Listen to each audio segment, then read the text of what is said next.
qué sé yo, si un día faltan, un día no pueden venir, o justo un día estuvieron en su cabeza y yo estaba hablando, bueno, entonces tienen una grabación a mano. El sentido de esta materia parte de la idea de que la antropología filosófica como disciplina, estoy explicando el programa, ¿no? No estoy explicando qué es la antropología, estoy como dando dónde estamos parados teóricamente y por qué hacemos lo que hacemos. Lo digo plural, no sé por qué. Hay dos sentidos en la antropología filosófica: el sentido restringido y el sentido amplio. El sentido restringido es el sentido de que te dice que la antropología filosófica nació como disciplina entre 1920 y 1930. Hubo una década entre el 20 y el 30 que se empezó a crear la disciplina antropología filosófica. Es decir, ¿por qué se dice restringido? Porque tiene un lugar de nacimiento, tiene autores, qué sé yo, Scheler, Heidegger, Plessner, todos alemanes, alemanísimos, ¿no? Que decidieron que era importante crear una subdisciplina de la filosofía. Así como tenemos la estética como una disciplina de la filosofía, así como tenemos la lógica o la filosofía de la antigüedad o la filosofía moderna, decidieron que era necesario crear la subdisciplina antropología filosófica. ¿Bien? Entre la década del 20 y el 30. ¿Por qué? ¿Por qué decidieron hacer esto? Porque consideraban que tenían una pregunta que había que responder. ¿Cuáles son los aspectos relevantes de la vida humana? ¿Cuáles son los aspectos relevantes de la vida humana? ¿Bien? Este es un problema ontológico. Es un problema que tiene que ver con qué cuernos es el ser humano, qué hace que el humano sea humano, ¿no? ¿Por qué es esto y no otra cosa?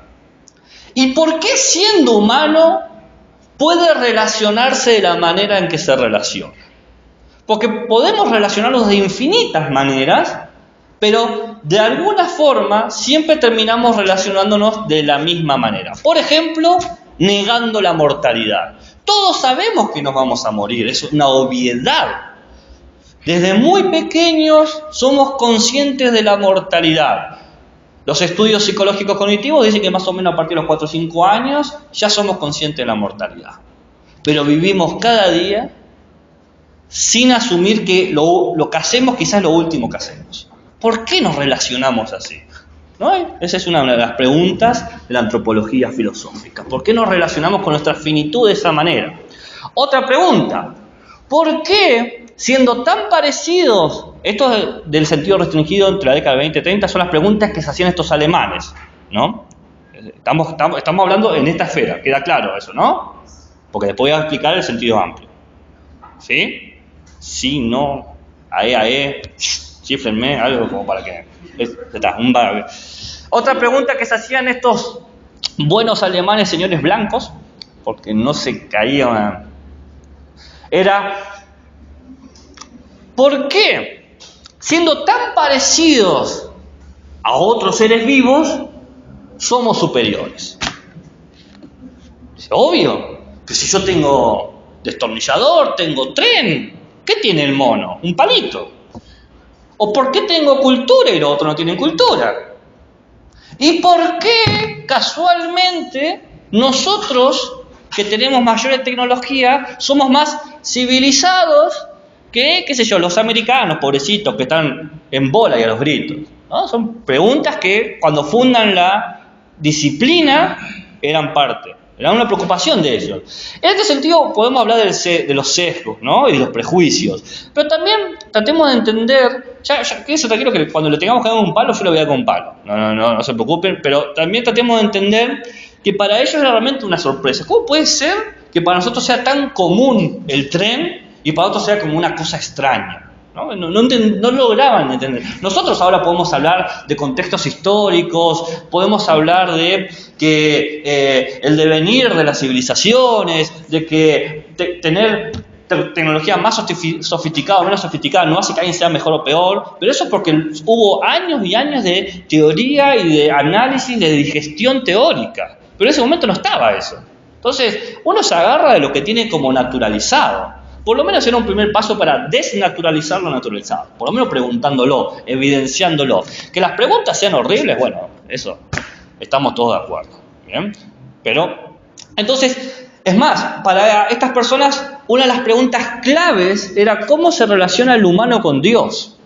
Pero tengan en cuenta acá que esto es antropología filosófica, y cuando se habla de Dios en filosofía no se habla ni del Dios cristiano, ni del Dios hebraico, ni en el Dios islámico. El Dios en la filosofía es un concepto.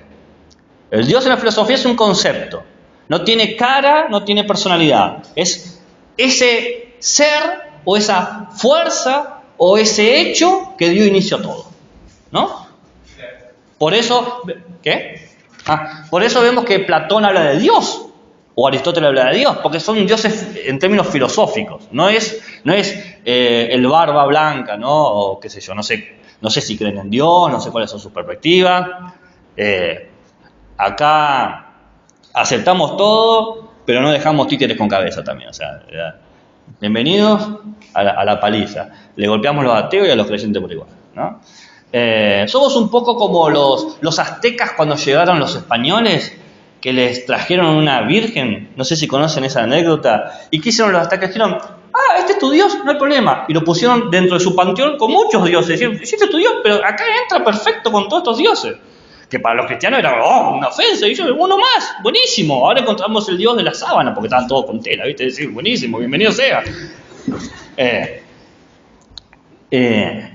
Entonces, ¿cómo nos relacionamos el humano con Dios y el humano con el mundo? ¿No? El mundo. ¿Qué es el mundo? Bueno, el mundo es un concepto también. No es el mundo físico o el mundo metafísico. Dependiendo cómo se responda, vamos a ver qué es este mundo. Pero el mundo es donde estamos. Y otra de las preguntas que hay, si se ponen a pensar humano naturaleza, humano Dios, humano mundo, es una relación externa. El humano con lo que está fuera, las relaciones externas. Pero para estos primeros filósofos que se dedicaban a pensar las cuestiones antropológicas, también era una cuestión interna. ¿Cómo se relaciona el humano con sus pasiones, con lo que lo mueve, ¿no? Las voliciones, las emociones. O cómo se relaciona con la razón, ¿no? ¿Qué pasa cuando la razón nos obliga a aceptar algo, pero por pasión no lo queremos aceptar? Es obvio que te engaña, chabón, aceptalo. Te puso los cuernos, está la foto, lo estás viendo enfrente tuyo. No, es una obra de teatro, es una performance. No. ¿Qué pasa cuando hay una desconexión? ¿No? Esa es una pregunta. Y si ponemos a pensar, son preguntas interesantes, porque tratan de cuestiones que todos hemos pasado. Todos en un momento hemos negado algo que, si era más evidente, nos mordía, ¿no? Entonces, ese es el sentido restringido. Y cada uno fue como dando sus respuestas. Después está el otro sentido, que es el sentido amplio. Porque ¿cuál es el problema del sentido restringido? El problema del sentido restringido es que podríamos solamente hablar de antropología filosófica desde el 1920 en adelante, 100 años. ¿Pero hace 100 años nos preocupamos por lo que es el humano? No. La conciencia de que somos algo, que después le ponemos nombre humano, u hombre, o persona, o sujeto, o animal, lo que sea, abarca toda la historia de nuestro pensamiento. Desde que nos pusimos a preguntar qué relación tenemos con los dioses, ¿no? En las perspectivas, tenés, ¿cómo se llama? ¿Monorreligiosa? No es monorreligioso. ¿Plurreligioso? Politeísta.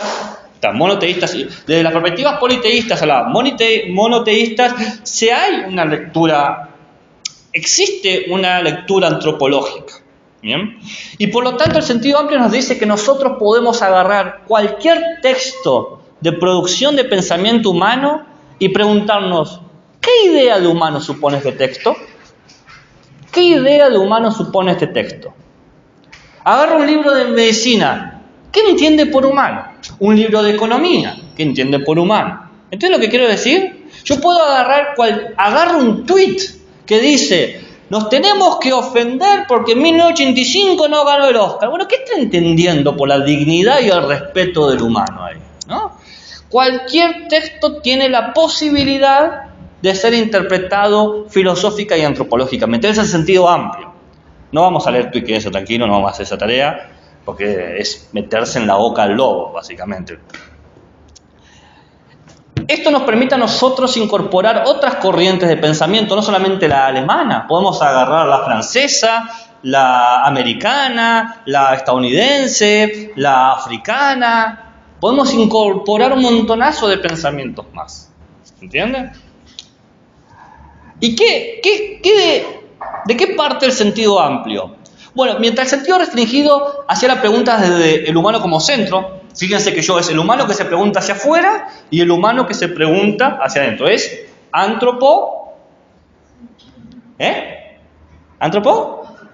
antropocéntrico, claro.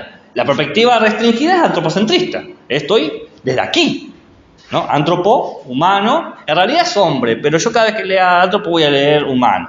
¿Por qué? Porque los griegos, cuando dijeron antropos, dijeron, ¿podemos ser inclusivos o no? ¿Y qué creen que eligieron? Dígame, ¿qué eligieron? Entonces yo cada vez que vea antropos, humano, la traducción literal es hombre. Pero solamente voy a usar hombre cuando el texto me obligue, ¿no? Cuando sea obligatorio, justamente quizás para criticarlo, para mostrar una diferencia o lo que sea. ¿Bien? Entonces, lo que hace la perspectiva amplia, corre al humano del centro. Los descentraliza, si quieren que yo use un lenguaje más fino, más técnico. ¿Por qué? Porque entiende que para responder el problema de qué es el humano, quizás poner el humano en el centro no sea la respuesta. Entonces podemos pensar al humano desde lo geográfico, poniendo en el centro la geografía. O desde el género, poniendo el género. O la biografía. ¿Entienden? Lo que nos permite a nosotros crear pensamientos hasta más integrales. Podemos pensar en la vulnerabilidad. ¿Qué hace que el humano sea vulnerable? Podemos pensar la ecología, ¿no? ¿Qué relaciones ecológicas tiene el humano consigo, con los otros? Podemos pensar lo artificial. ¿Qué es lo inventado en el humano? Para ir un ejemplo sencillo, veo que muchos usan lentes. Yo uso lentes, esto es un artificio. Si yo quisiera ser 100% natural, tengo que renunciar a mi visión HD y convertirlos en 144. Pero ese tipo de humano yo no lo permito. Bienvenido sea el artificio. ¿Qué me aleja a mí este artificio de ser un androide? Ya lo vamos a discutir eso. Sí, lo mismo que el celular. Bueno, ahí está, buenísimo. El celular es indispensable. Es muy bien, y para muchos es un órgano vital. Pierde y se desmayan, ¿no? Que me agarra, que me voy. No, sí. Por eso estoy en mi proceso de desintoxicación de la tecnología. Me acabo de acordar cosas. Yo no conozco la vida de ustedes. Ustedes tampoco la mía. Nos vamos a conocer en unos meses, con suerte, ¿no? O sea, quizás mañana se recibe el concurso y besito te veo en Disney, ¿no? Pero yo no tengo problema de que me hagan consulta a cualquier hora. Los tengo todos silenciados. Así que ustedes escriban. Yo les voy a responder. Si yo estoy despierto y estoy trabajando, les respondo. ¿Por qué? Porque quizás ustedes recién se pueden poner a estudiar a las 3 de la mañana. No sé cómo es la vida de ustedes. Entonces, justo a las 3 de la mañana tienen la duda y escribimos a las 3 de la mañana. Yo no tengo ningún problema. Y si estoy despierto, más una vez sorprendido. Estoy en un bar, sí, lo que pasa es que no importa, yo te respondo. Escriban. Los tengo silenciados. A mí no me molesta que me lleguen los mensajes. He configurado mi celular para que me suene para una persona, mi pareja, porque si no atiendo, no atiendo. Cosa mía. Así que eso, ¿no? Volviendo, me hiciste acordar por el celular. Ok. Entonces, esta cátedra, siendo consciente de estos dos sentidos, nos posicionamos en el sentido amplio. En esta manera, seguimos lo que dice Michel Foucault en Las palabras y las cosas. El hombre, acá leo hombre, no está escrito, no es el problema más antiguo ni el más constante que se haya planteado el saber humano. Foucault lo dice muy bien. La antropología nace como un problema del hombre, para el hombre, pero ese no es un problema del saber humano tan antiguo. Fíjese cómo distingue hombre humano y hablando de que en algún momento un grupo de intelectuales blancos que no tenían ningún problema en llegar a fin de mes y que tenían mujeres que le limpiaban las casas, ¿no? Imagínense todo ese estereotipo porque estos tipos le hacen el checklist completo. Iniciaron el problema del hombre. ¿Qué es el hombre? ¿No? Dice, no, el problema existe hace mucho, pero en un momento se fundó. En un momento dijo, ahora arranca la disciplina. Entonces hay dos discursos. El discurso Gramsci diría hegemónico, ¿no? Y es un discurso subterráneo. Bueno, a nosotros nos interesa el subterráneo. No vamos a desconocer el hegemónico, porque hay que conocer con lo que uno se siente incómodo. Además, quizás hasta se sientan más cómodos de lo que uno quisiera aceptar. De repente joder, estoy más de acuerdo del nazi con lo que yo esperaba. Y ahí se pone difícil la cosa. Ahí nos damos cuenta que no todo es blanco y negro. Excepto para un nazi, Bien. Perdón, vieron que yo me voy muy rápido por las ramas. Hola, hola. ¿Cómo era tu nombre? ¿Florencia cuánto? Florencia Rivero. ¿Nos conocemos? Ah, no sabes, no me acordaba.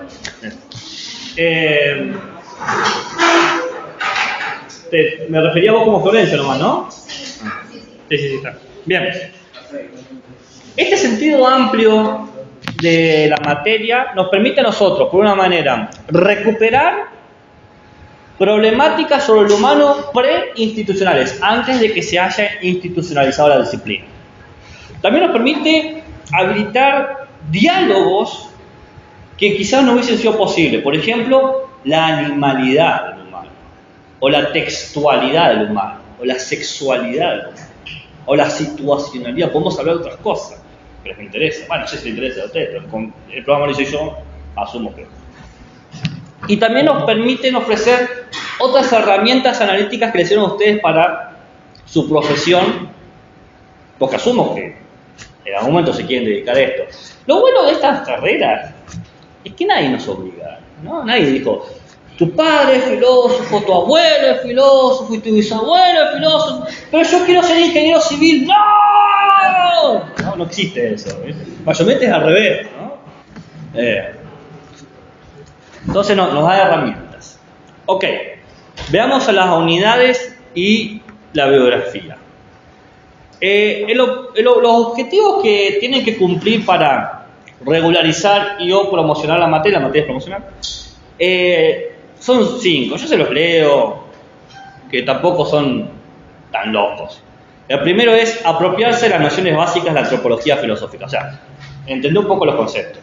O sea, básicos. ¿Qué sé yo? Poder decirme qué es un sujeto, qué es la finitud, qué es la temporalidad, qué es lo público, qué es lo privado, todo en relación a nuestro problema. Nosotros vamos a ir viendo cada uno de estos conceptos, ¿no? Que cada autor lo trabaja a su manera. El segundo, bueno, se espera que ustedes desarrollen ciertas destrezas lingüísticas, oral y escrito. A mí me importa mucho esto. Yo defiendo la figura del docente investigador, ¿no? No sé si quizás no tienen que ocuparse como docentes, pero sí van a tener que aprender a producir conocimiento. Para producir conocimiento tenés que saber expresar las ideas. No se expresa de la misma manera de cómo se escribe y no se expresa de la misma manera de cómo se habla. Uno tiene que tener claro los dos niveles, porque a veces yo hablo muy bien y escribo para los simposios, o escribo muy bien y hablo para los simposios. Me ha pasado estudiantes que son una maravilla hablando, pero pésimos escritores. No es pésimo escritor en términos narrativos de que sea, qué sé yo, el próximo Truman Capote, ¿no? Pero que por lo menos esté ordenado y tenga una coherencia lógica. El tercer objetivo es que ustedes aprendan a construir sus posiciones. Porque si hay algo que no voy a tolerar es que estén de acuerdo conmigo simplemente porque estoy acá. Si están en desacuerdo, bienvenido sea. Ahora, argumento. Desarrollo de argumento. defiendan sus posiciones. Yo creo que usted es un pelotudo. Bueno, muy bien, ¿pero por qué? Y bueno, porque tiene pelotas grandes. Entonces, ok, listo, queda entendido. O lo que sea.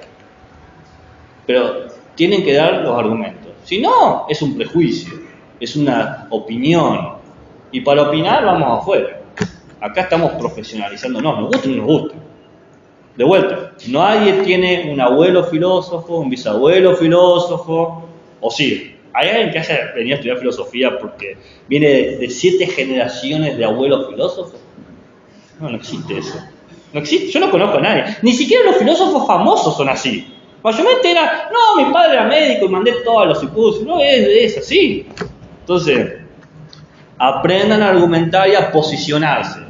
Pero no a posicionarse así, si no estás de acuerdo, como me dijo uno, yo soy trosco nivel 5, si no estás de acuerdo te cago trompada.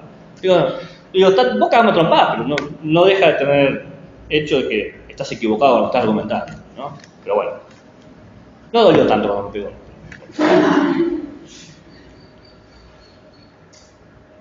De la mano de esto viene el cuarto objetivo, que es poder desarrollar una actitud reflexiva hacia las cuestiones antropológicas, poder ver de qué se está hablando.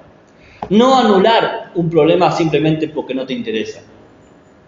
Como a mí no me interesa, no lo trabajo. Ponele, ¿quién sos vos para decidir que esto no tiene interés?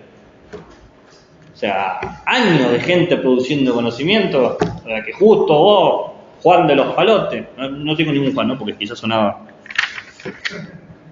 Juan de los Palotes, Juana de los Palotes, ¿no? De última, si no te interesa, podés explicar, esto es un conocimiento inútil, y dar los argumentos, bienvenido sea. Hola. ¿Cómo es tu nombre? Santiago. ¿Santiago cuánto? Cabrera. Santiago Cabrera.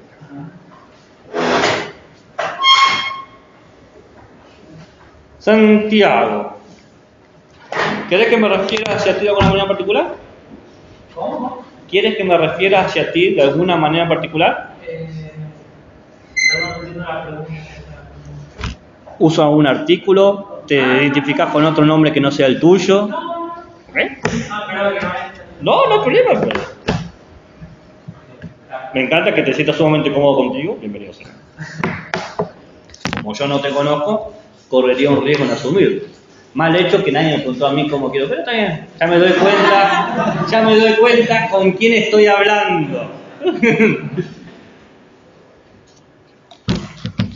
Y bueno, el último habla sobre la idea del compromiso social, la idea de que finalmente desarrollar herramientas que les permita a usted identificar los prejuicios, los sesgos de discursos propios y discursos ajenos, de silencios ajenos, como el prejuicio que yo le acabo de señalar.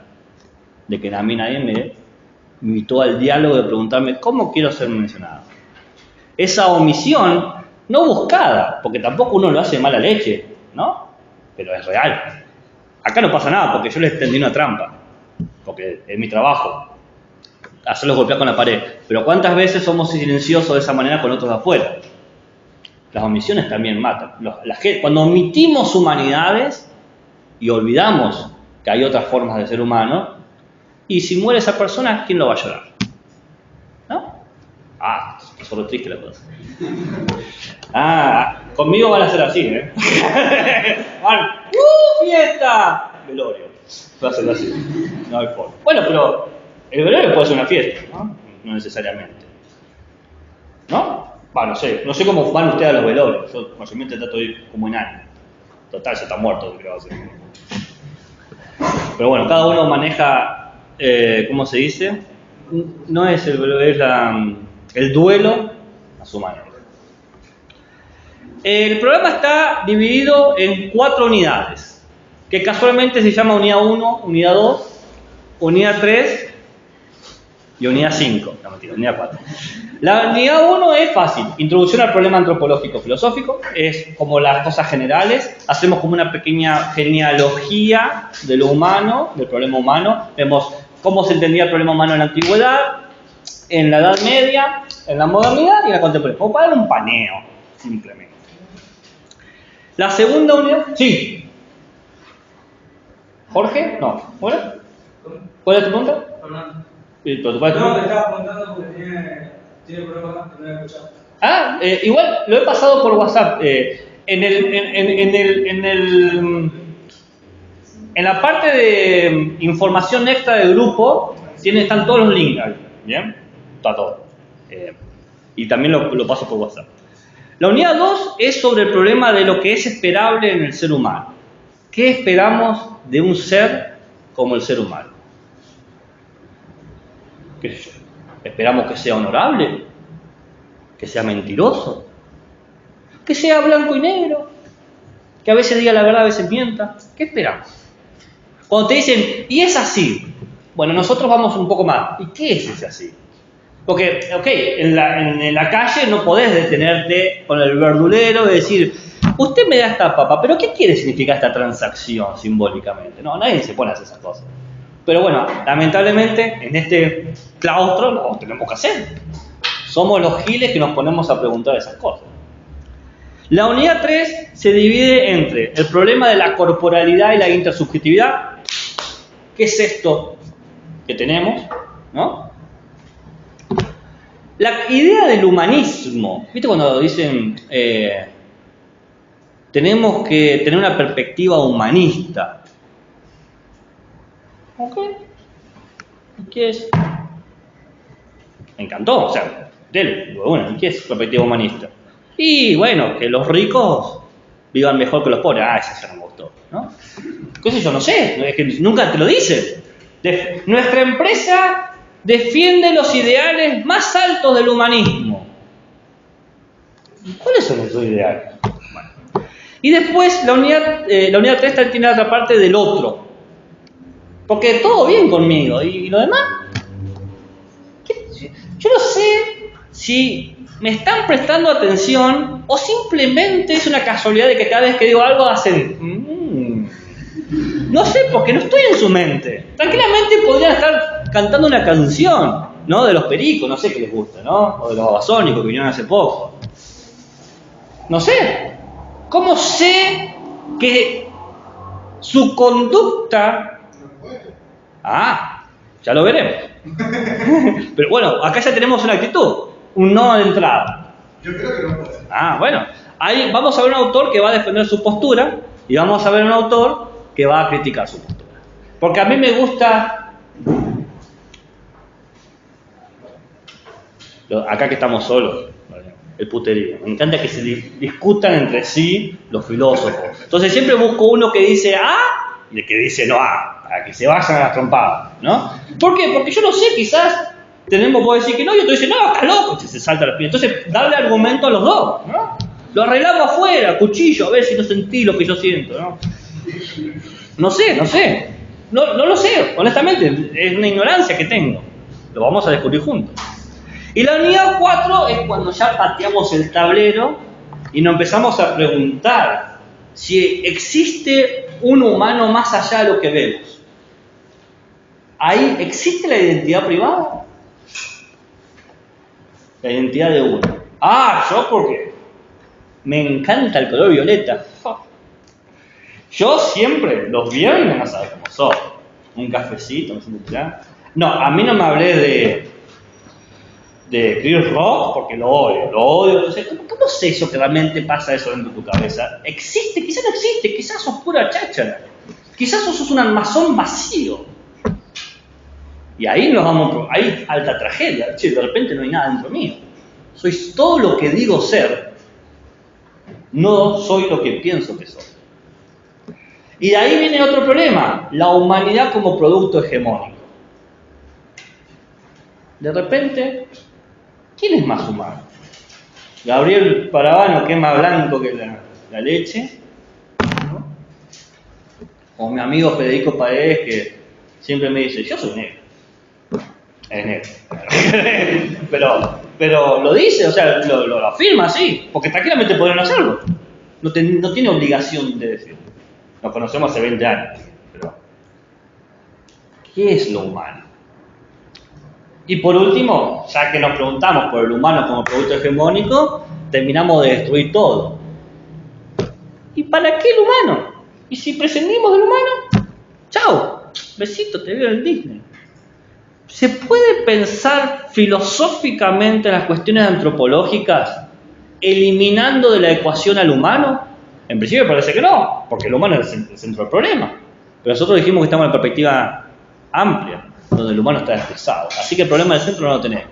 Pero aún así, quizás necesitamos el humano en la periferia o no. No sé. Lo vamos a ver al final del cuatrimestre. No spoiler. Ok. ¿Alguna pregunta, interrogante, comentario, insulto, nota al pie, crítica constructiva, crítica destructiva, color, esperanza? ¿Vieron los Oscars? ¿Sí? ¿No? Brendan Fraser ganó por La ballena, merecidísimo. Todavía no veo la película. Si estás preparado emocionalmente, vela. Si vos estás en una mala situación, no la veas porque te va a tirar para abajo. No termina mal, pero bueno, es una película cruda. ¿Qué película es? La ballena, The Whale, donde le hace una persona de 280 kilos. ¿El intento de hacerlo? Ese. Bueno, a ver, acá tengo los textos. Dussel es un pensador argentino mendocino, con ese arrancamos. Después vamos con un francés, Le Breton, y después con Foucault. Todo eso para la parte de la introducción a los problemas interrogantes de la antropología filosófica. La unidad 1 es muy cortita porque es introductoria. Después, en la unidad 2, sobre el humano como una cuestión reflexiva, vamos a tomar 3 autores tradicionales. Pascal, necesitamos un cristiano, así que metimos a Pascal.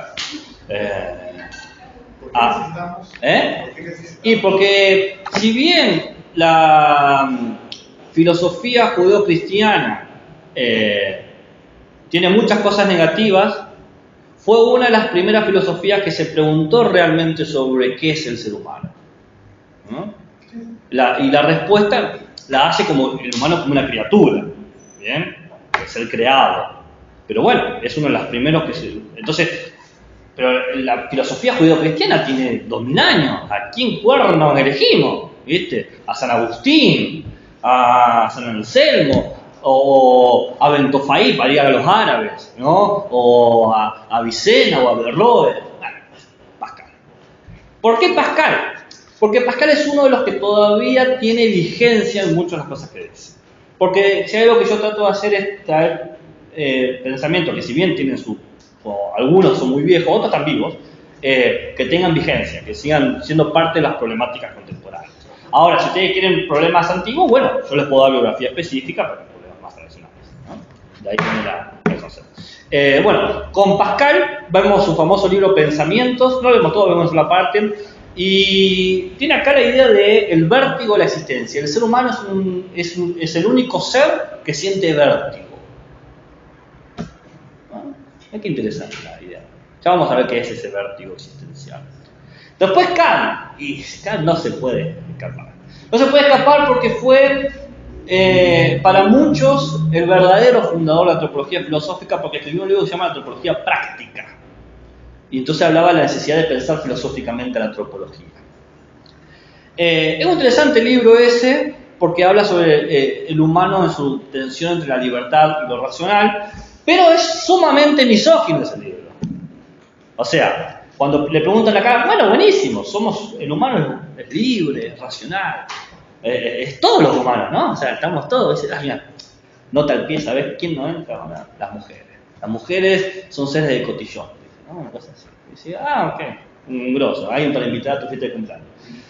Por eso, aparte de leer a Kant, vamos a leer el texto de Nag Dosekal, ¿no? Es una filósofa neocantiana que dice, bueno, Kant es misógino, yo no voy a salvar a Kant, pero voy a tomar las herramientas de antropología filosófica para dar a las luchas feministas herramientas que necesitan, ¿no? Entonces, vemos cómo Kant, básicamente lo que hace Nag es salvar a Kant de Kant, ¿no? Es bastante interesante. El texto está en inglés, yo se lo puedo dar. Yo he hecho una traducción, una pobre traducción, ¿no? Ustedes, si no saben, lean la traducción de la cátedra. Pido disculpas de ella. Si algo que está en desacuerdo con Nag, seguramente es conmigo, que mala traducción, no la acusen a la pobre. ¿No? La saqué de un libro que se llama Interpretaciones feministas de Kant, ¿no? Un libro muy interesante. del 97 es. Y después, bueno, el malo de la película, el rebelde, el que te viene en la moto con la chaqueta de cuello, se viste así, ¿no? Nietzsche, ¿no? Vamos a ver a Nietzsche. Con el texto humano, demasiado humano. Habla de por sí la perspectiva, ¿no? Ahí apestamos a humanidad, una humanidad totalmente inútil, ficticia, trágica, ¿no? Y la unidad 3, bueno, este problema de... ¿Estamos hasta acá? Yo estoy explicando el programa, ¿bien? En la unidad 3, yo siempre en la primera clase me dedico a darle tiempo a esto para que quede claro cómo funciona, porque vieron que yo les dije hace un rato que una vez que arranco no paro, yo soy así, voy el día tanto de ese tema y sigo, no me enfermo, no hago paro, una vez me chocaron y vine a trabajar igual, o sea, hay algo que no está bien, hay algo claramente que lo tengo que tratar, ¿no? Bueno, pero eso es cosa mía y de mi equipo de psicólogos. Así que no se metan. Explico para que quede claro. Bueno, con el tema de la corporalidad, bueno, Husserl. Dificilísimo para leerse, difícil para leer es Husserl. No le va a gustar. Rara vez gusta Husserl porque escribe difícil, pero sus ideas son muy interesantes. Entonces yo voy a hacer el mayor esfuerzo posible de darle la mayor cantidad de código para poder interpretar sus textos. ¿Por qué es difícil leer a Husserl? Porque es un matemático, escribe para matemático escribe para matemático. Entonces, bueno, quizás a vos te guste. Es un matemático, entonces, claro, no escribe en lenguaje filosófico, escribe en lenguaje matemático. Así que prepárense para eso. Después, para bajarle la forma de chocolate a Husserl, está su segundo, o el que le sigue, Merleau-Ponty. Merleau-Ponty es un francés así que te enamora, ¿no? Esa cosa que te dice cosas al oído y tenés ganas de acostarte con él en la cama y comer baguette, ¿viste? Una cosa hermosísima, porque escribe muy bien, ¿no? Escribía obras de teatro, escribía cuentos, ¿no? Es un literato. Entonces, esos extraños filósofos y filósofas que tienen la habilidad de la pluma, ¿no? Entonces, con él no va a tener problemas. Quizás no estén de acuerdo con lo que diga, pero no va a ser difícil entenderlo. Da muchísimos ejemplos lo que dice. En eso vamos a ver el problema del cuerpo. El problema del cuerpo. La carne. Esta carne que habito. ¿Bien? Después, en la cuestión del humanismo viene Heidegger, que hasta el 53 pagó religiosamente la cuota del Partido Nacional Socialdemócrata, el partido nazi. Ese es Heidegger. Pero un texto bellísimo de Heidegger que se llama Carta sobre el humanismo. Heidegger tiene muchas cosas malas, pero este tipo inauguró problemas filosóficos que luego Derrida, Deleuze y todos estos posmodernos que se les cae la baba a todos nosotros, lo inauguró él. Es así. El posmodernismo le debe su manera de hablar y pensar a Heidegger. Entonces hay que pensar qué hacemos con este tipo. Y como no me gusta pensar a la periferia, sino a mí me gusta trabajar con los textos directamente, bueno, nos vamos a ir a las piñas con Heidegger. Y veamos si salimos impunes. Probablemente no, porque este tipo tiene 50 años de escritura sobre nosotros que estamos en segundo año, ¿no? Pero bueno. No quiere decir que les guste, digo que los argumentos son muy poderosos, son muy fuertes, bien construidos. Estos filósofos, todos estos que yo he seleccionado, tienen una habilidad. Vos aceptaste una idea y te metiste. No hay forma de salir. Una cosa y ya está. Porque esto te lleva a esto, te lleva a esto. Y después, para criticar a Heidegger, tenemos a Sartre, marxista si los hay, ¿no? Que defiende una postura distinta a la de Heidegger. Está en la vereda del frente. ¿Bien? Pero bueno, qué sé yo. Sartre también defendía que era legal tener sexo con estudiantes de 13 años, así que vamos a ver qué tanto nos gusta Marx. Toda esta gente está llena de basura, no quédese tranquilo, que escarban un poco, ni siquiera entrar a Wikipedia y salta, no tenés que ir muy lejos. No todos, algunos saben.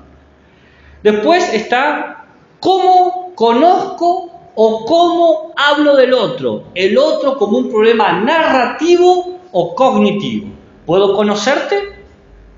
somos amigos toda la vida, vos sabés quién soy. Sé quién soy, sé quién soy. Me acuerdo anécdotas de tuya, pero sé quién soy. Y ahí vemos dos autores. Gadamer, que es un hermeneuta. Qué difícil es leer los hermeneutas. Ya vamos, les voy a dar clave para leer, porque la hermenéutica es una metodología de escritura y de lectura. Así que lamentablemente vamos a tener que aprender un poquito de metodología hermenéutica. Pero es muy interesante Gadamer, porque Gadamer se lo conoce como el filósofo de la tradición. El filósofo que defiende la tradición. Y uno dice, lo que me faltaba. Otro hombre blanco cisgénero defendiendo el status quo. No. Porque los valores. Es como Churchill si hubiese dedicado a la filosofía. Por eso traemos a Heckman, una filósofa gadameriana. Rarísimo si lo hay, porque no muchas feministas se ocupan de eso. Pero lo saqué de un libro que se llama Interpretaciones feministas de Gadamer. También en inglés, lamentablemente. Es del 2002. Y ella lo que hace, dice... Mal de haber prejuzgado a Gadamer por ser un hombre blanco cisgénero. Porque él nos dio... Spoiler, ya lo veremos. El texto original está en inglés, se los puedo pasar, está en la bibliografía de consulta. Ustedes lamentablemente tienen que leer mi traducción. Si en algo están en desacuerdo con Heckman, o Hackman, no sé cómo se pronuncia, primero la culpa debe ser mía por una mala traducción. ¿Okay? Y después, ya veo que están pensando, está todo lindo, pero no te moves de Europa, Gabriel, hijo de tu madre, salir ahí. Eurocentrismo mal. Bueno, está bien. Traemos a Kusch, un filósofo argentino, uno de los que inaugura la antropología filosófica en Argentina. Tal es así que el texto que vamos es Esbozo de una antropología filosófica americana. Más explícito no lo puedo hacer. Bueno, vamos a ver si podemos pensar un humano americano o del indienismo, bueno, no me acuerdo. Después, ¿estamos hasta acá? Con el problema de la identidad humana, 3 autores.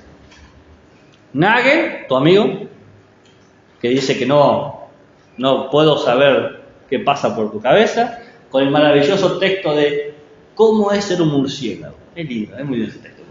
Es cortito, son 9 páginas. Después, Clément Rosset, un francés. El amor de mi vida.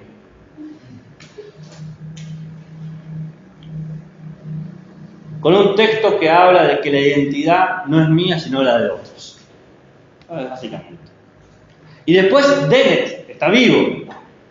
¿El primer vivo que menciono? No, porque la Heckman y... ¿Cómo se llama esta otra que mencionó recién? La de Kant y Nagel están vivos. Bueno, Dennett es un filósofo que está vivo y habla sobre que nuestra conciencia depende de nuestro equipo biológico. Es un materialista. ¿Okay? Materialista social. Bueno, la humanidad como producto hegemónico. Y mal haría yo si no trajera a la filósofa argentina del momento, a Rita Segato. ¿No? Es una filósofa argentina, en una cátedra que habla sobre el problema de la colonialidad argentina y la definición de... Bueno, es un antropólogo, ¿no? Pero se ha dedicado a la filosofía. Y después, Membe, ¿no? Membe es un pensador del centro de África, no me acuerdo cómo se llama el país, que habla justamente de la razón negra. Así que bueno, nos volvimos internacionales, costó un poquito llegar. Los dos están vivos. Y por último, Judith Butler, una filósofa, muy interesante. Hay gente que la ama, hay gente que la odia, veremos por qué, ¿no? Pero habla sobre el problema de la humanidad desde el género, ¿no? Y por último, Donna Haraway. Donna Haraway, que habla sobre cyborgs y robots y cosas por el estilo, ¿no? Un poco, sí. Vamos a ver si es trans o posthumanismo? Vamos a ver. O sea, no te digo ni sí ni no, pero sí. Esto es como acorde nomás, pero me parece gracioso porque el año pasado la profe de sociología nos comentó que se había gastado como 6.000 pesos en 3 libros de filósofas, 2 son los que vamos a ver ahora. Ah. Y me pregunté, dice, ¿cómo se llaman esas filósofas? Bueno, yo no gasto libros, los pirateo, así que si necesitan libros, yo pago Script Premium, así que me bajo los libros de ahí, así que si necesitan un libro de Script, y si no conozco varias páginas, y si no conozco varios modos. Yo soy team. Está muy bien, lo puedes imprimir. Yo, porque como dije hace un rato, yo toda mi carrera la hice trabajando, muy así. Mis padres me querían mucho, pero me podían dar amor, pero no plata. Entonces he aprendido a ser muy económico en esas cosas. Me gusta tener libros, me he comprado libros, pero a veces digo, 10.000 pesos por un libro, el conocimiento no vale tanto. ahí me sale el zurdo adentro. No, tiene que ser público, tiene que estar liberado. Bueno, ¿cómo son las clases? ¿Estamos hasta acá? ¿A qué hora termina la clase? Está bien. Yo puedo arrancar y no parar, ese es un problema. Bueno, las clases se les llama tipo seminarios, donde un boludo habla, ¿viste? Y después de lo que se dice el boludo, se charla. En este caso, el boludo soy yo, ¿no? Todos los contenidos, está todo digitalizado. Está digitalizada la bibliografía, el programa de examen, las consignas. Ya subí todas las consignas. Ya saben qué les voy a tomar y cuándo. Ahora vamos a hablar de cada una de las consignas. ¿Qué sé yo? Yo no sé cómo se organiza. Quizás mañana hacen todas las consignas y se las sacan encima. No lo sé. Nunca me ha pasado, pero puede pasar, ¿no? Está el WhatsApp, el aula virtual. Los trabajos se suben al aula virtual.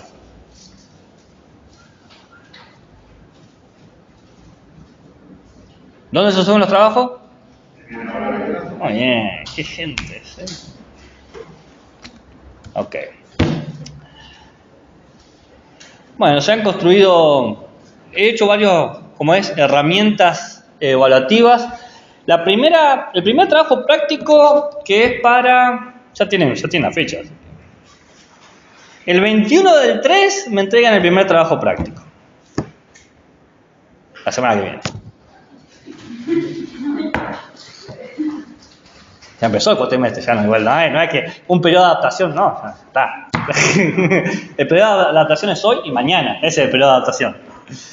El primer trabajo práctico para entregar el 21 es realizar un parafraseo. ¿Qué es un parafraseo? ¿Alguien sabe? Usted. Es explicar lo que dice un autor o una autora, pero con mis palabras. Claro, muy bien, sí. Explicar un texto, ¿no? El que sea, con tus propias palabras, de una manera sencilla, accesible. Muy bien. Entonces, ¿qué tienen que hacer? Tienen que elegir uno de estos 3 textos. ¿Puedo elegir los 3? No. ¿Puedo elegir 2? Tampoco. ¿Puedo elegir un cuarto? No. ¿Y cuál tengo que elegir? Uno de estos 3. ¿No? Pascal, Kant o Nietzsche. Esos son los que se pueden elegir. ¿Cuál recomienda usted? ¿Cuál recomienda usted? ¿Cuál recomiendo? ¿Pascal, Kant o Nietzsche? Yo que he hecho el programa y he elegido los textos, recomiendo Pascal, Kant y Nietzsche. Ahora, dicho eso, ¿qué te interesa a vos? Yo te voy a decir que, más o menos expliqué la perspectiva de cada autor, ¿no? Pascal va a hablar de algo que causa angustia. Si querés sentir angustia, trabaja Pascal. Kant va a decir algo que te va a empoderar, a decir, lo puedo todo, nadie puede conmigo, soy uno con el universo, trabaja Kant. Y si querés ser dinamita y explotar, Nietzsche. Es así. Eso, ahí ya depende de los gustos, ¿no? Pero a uno de los 3 tenés que elegir. bienvenido sea. Y aparte de ser bienvenido, uno espera que lean todos los textos. Ahora, con tu comentario me doy cuenta que estaba asumiendo algo. Tienen que leer los textos. Uno espera, cuando terminas la materia, se leen los textos, ¿no? ¿Lo regularizar, lo promocionar? Bien. La segunda actividad para entregar el día 4 del 4, o sea, el mes que viene, la primera semana, es realizar una reseña. ¿Qué es una reseña? A ver. Básicamente poner en tela de juicio las ideas planteadas del autor en base a nuestra opinión. Bien, está un 70% en lo correcto. Te voy a decir en qué parte es incorrecto. Es verdad que tiene un elemento crítico. Es verdad que reconstruís la posición del autor. Bien. Pero tu opinión se ve solamente al final. Vos tenés que reconstruir las tesis o la tesis principal del autor tratando de defenderlas. O decir cómo las defiende el autor. Qué sé yo, Pascal dice esto y lo defiende de esta manera, ¿no? Tratando de ser lo más neutral posible. Después al final podés decir, para mí esto es una burrada. Pero no podés decir esto es una burrada y arrancar. ¿Bien? Crítico en el sentido tradicional. Recuerden que crítico viene del griego antiguo krinó, que es separar, desmenuzar algo, ¿no? Entonces la reseña es eso, un trabajo investigativo sobre un texto. Entonces pueden recuperar cómo el autor o la autora define ciertas ideas y después al final hacer un comentario personal sobre los argumentos de la tesis. ¿Ok? Bien. Lo que vos habías dicho al principio es como un texto de opinión. ¿Bien? Sí. Donde opinás desde el principio. Pascal es un imbécil y te voy a explicar por qué, ¿no? El otro es como, ¿se entiende? Por eso digo, 70 es el orden. Bueno, acá hay autores a elegir. Gadamer, Heidegger, Kusch, Nagel, Merleau-Ponty, Sartre y no sé si estaba Dennett también. Heidegger, Sartre, Kusch, Merleau-Ponty, Nagel y Dennett. ¿Y estará Rosset? Debería estar Rosset. Ya me voy a fijar bien después. ¿Qué dice? ¿Qué dice? ¿Nada más Gadamer? Sí. ¿En la reseña? Sí. No, porque ahí está la clase que se dicta, pero en la consigna, reseña.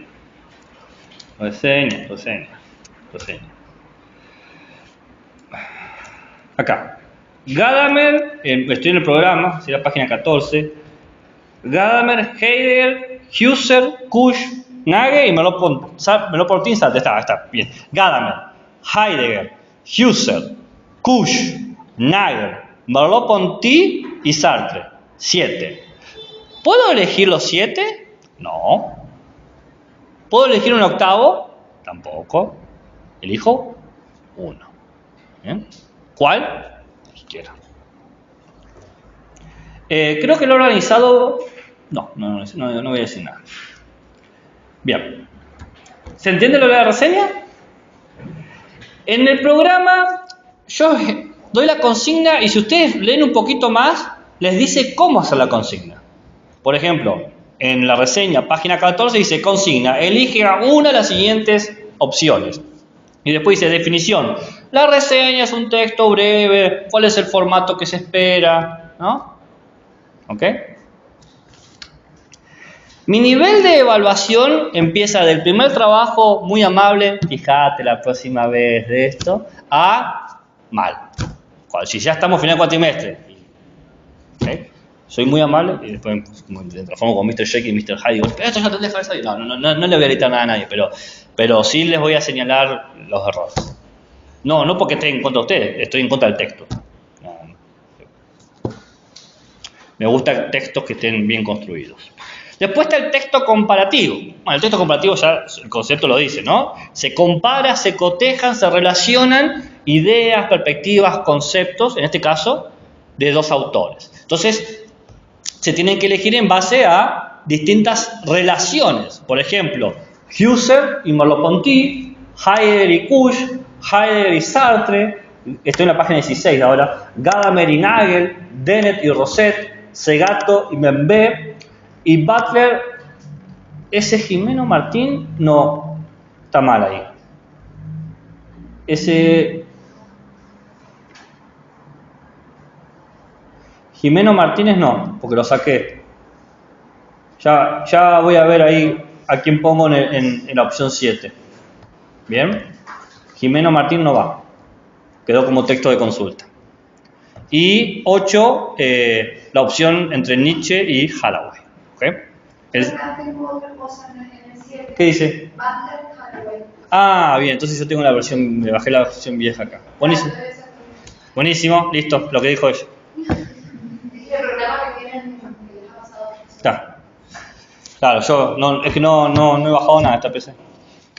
Y por último, para regularizar hay que escribir un ensayo. Tema la vaca, no mentira. Un ensayo. El ensayo va a suponer que ustedes tomen un caso contemporáneo, el que quieran, que consideren que se problematice el humano. Si no tienen idea, yo les puedo dar una lista de temas, ¿no? Pero pensando ahora, qué sé yo. ¿Eh? Bueno, puede ser. Habría que preguntar qué tipo de humanidad. ¿Cuál sería la pregunta antropológica ahí? ¿Bien? ¿La xenofobia, por ejemplo? La xenofobia. Yo pensaba así los temas clásicos como aborto, racismo, clonación, pero puede ser las huelgas, no digo que no, hay que plantearlo, ¿bien? En ese sentido ustedes me dicen, tengo ganas de trabajar esto y lo vemos. ¿Qué? Sí, sin ningún problema. ¿Con seriedad? Sí. Es más, tenemos existencialistas, que no lo damos este año, pero se puede hablar un poco, que Albert Camus, o Camus, si lo quieren decir bien o mal, no hay problema. No sé si han leído el mito de Sísifo. El mito de Sísifo empieza con esa pregunta. La verdadera pregunta filosófica es ¿por qué la gente no se suicida más? No el suicidio. Pero esa es la pregunta. Dice, tener un mundo tan terrible, la gente elige vivir. Está loca, dice. No tiene sentido. Pero esos temas, cualquier tema yo no tengo ningún problema, siempre que se trate con seriedad y respeto, podemos hablar de lo que sea.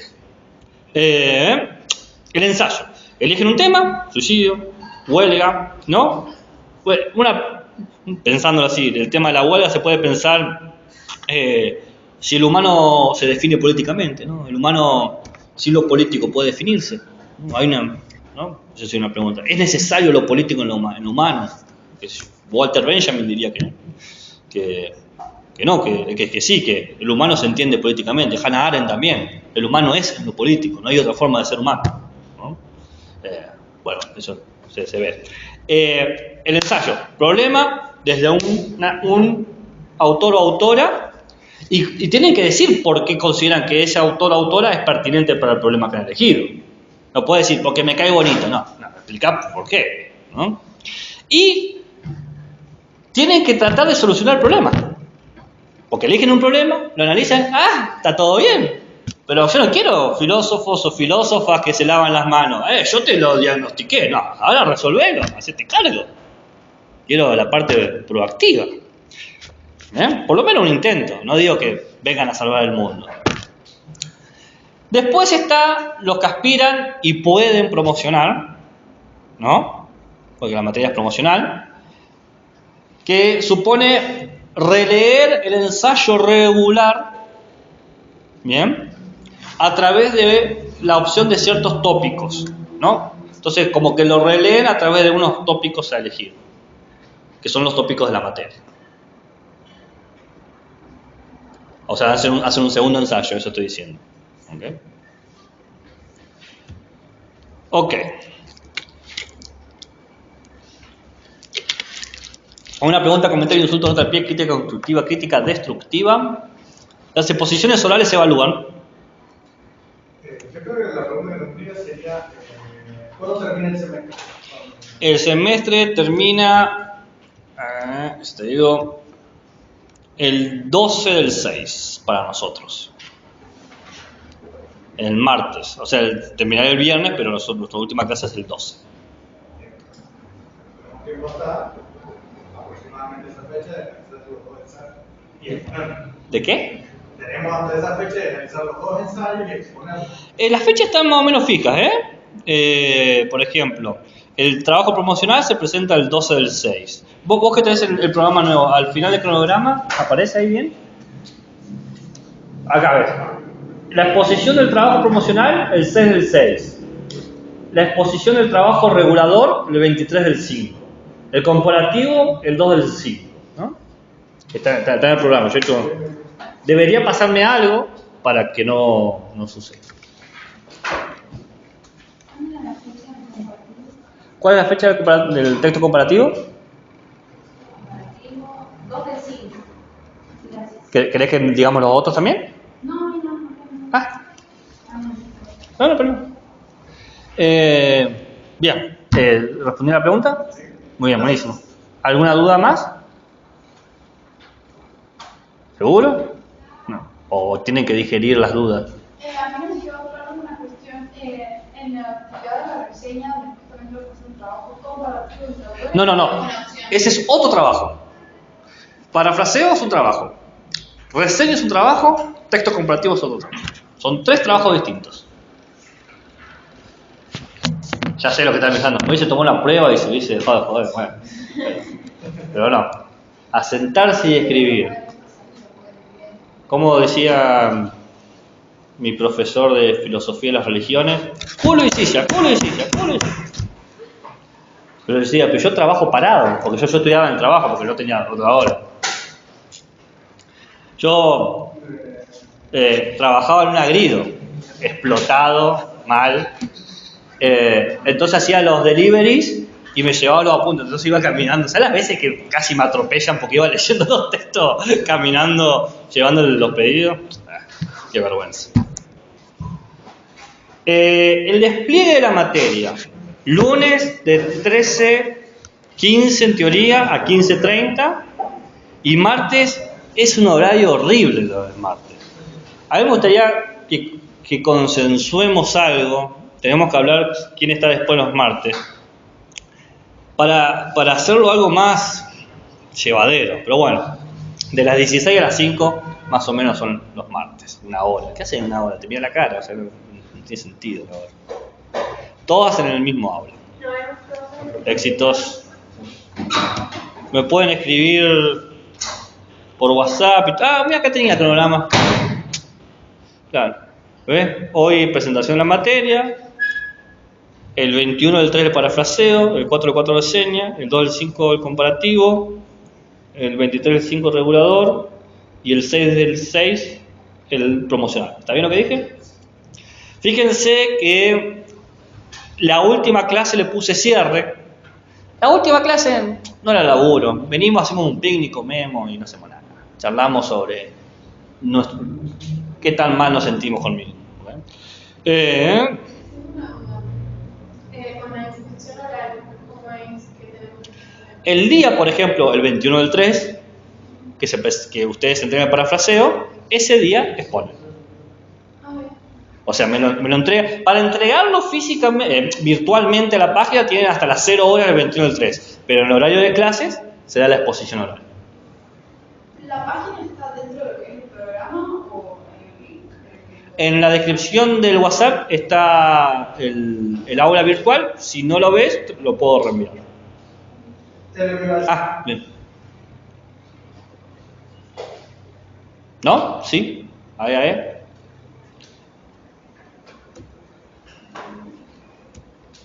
Bien.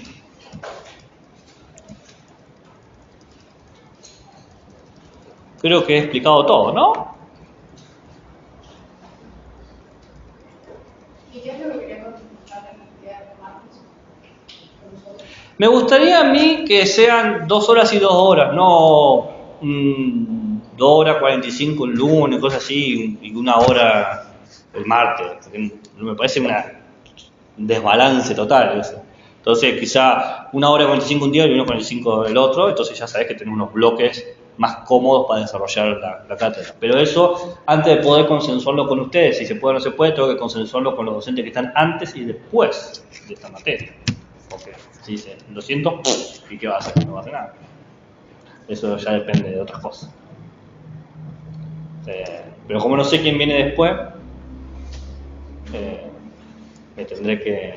habrá que esperar.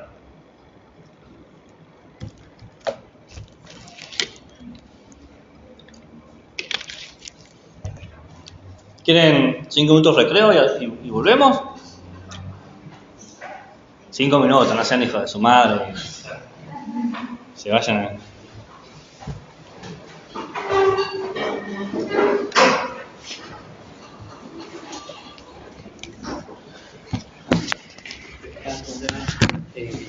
Yo soy el chico que le había hablado con el tema de las equivalencias. Ah, sí. Le preguntaba para no sacar el tema de clase. ¿Qué te pasó ahí? ¿Estabas muy de acuerdo con la gente? Claro, sí. No. Pero no, yo quería consultar más que nada si, por ejemplo, para lo de las equivalencias, me ha hecho que al final me tenía que inscribir si se da todo el tema de las equivalencias. Mira, yo entiendo lo siguiente. Me tiene que llegar a mí la nota esa que ustedes elevan.